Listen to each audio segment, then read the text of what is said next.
Ce 1er mars 2014, quelques nouveautés sont entrées en vigueur dans le Code de la route. Si la plupart n'ont qu'une portée assez limitée quant au nombre d'usagers concernés, il y en a par contre une qui a fait couler beaucoup d'encre dès son annonce, c'est le système de la tirette. Les objectifs ainsi que l'application concrète de ce système n'ont pas toujours été bien compris par tout le monde. Voici quelques explications.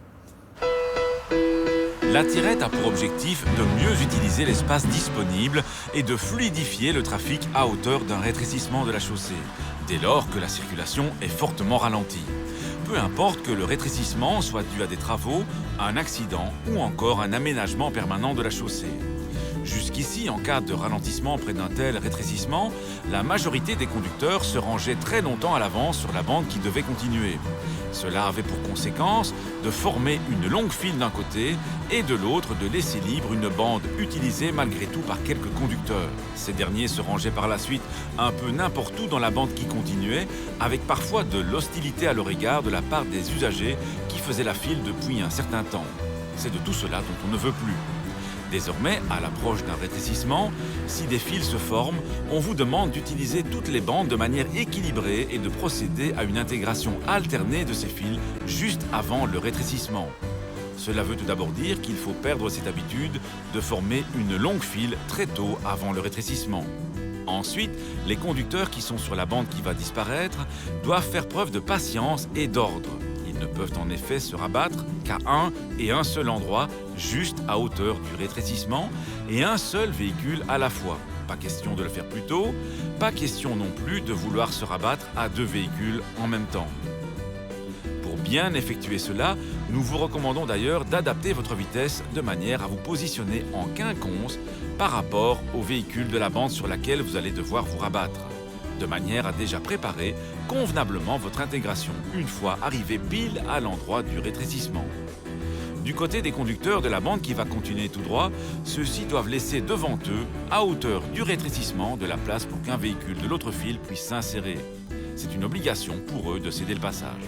Dans de très rares cas, il peut arriver que 3 bandes se rabattent en une seule, en forme de goulot de bouteille. Dans ce cas, les conducteurs de la bande du milieu doivent laisser passer devant eux un conducteur de la bande de droite, ensuite un conducteur de la bande de gauche, avant de passer à leur tour. Ceci étant dit, rappelons à nouveau que la tirette s'effectue uniquement quand la circulation est fortement ralentie à l'approche d'un rétrécissement. Si la circulation est suffisamment fluide, il n'y a donc pas d'obligation d'appliquer la tirette. On en revient donc au respect des règles générales ou de la signalisation en place. Si par exemple une interdiction de dépasser est présente, elle est donc d'application tant que des fils ne sont pas formés. Et dans ce cas, les véhicules circulant sur la bande de droite sont prioritaires. Enfin, la tirette n'est obligatoire que pour des rétrécissements de la chaussée. Elle n'est donc pas applicable dans d'autres situations comme par exemple l'accès ou la sortie d'une autoroute, ni un rond-point encombré. Tout article du Code de la route est soumis à sanction en cas de non-respect. Et ici, une amende de 55 € est d'ailleurs prévue. Mais là n'est pas l'essentiel. Ce qui compte, c'est que les conducteurs changent au plus vite leurs habitudes quand les conditions de la tirette sont d'application et jouent le jeu pour que les choses se passent pour le mieux, en évitant de forcer le passage pour les uns ou de faire de l'obstruction pour les autres.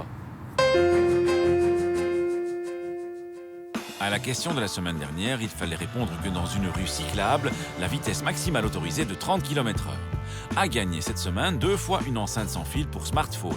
La question, lequel de ces véhicules peut franchir ce signal C5 ? Un camion, un sidecar ou une moto ? Soit vous téléphonez au 0905 56 493, soit vous envoyez un SMS au 60 20 en tapant contact 1, 2 ou 3, ainsi que vos coordonnées. À la semaine prochaine et d'ici là, bonne route!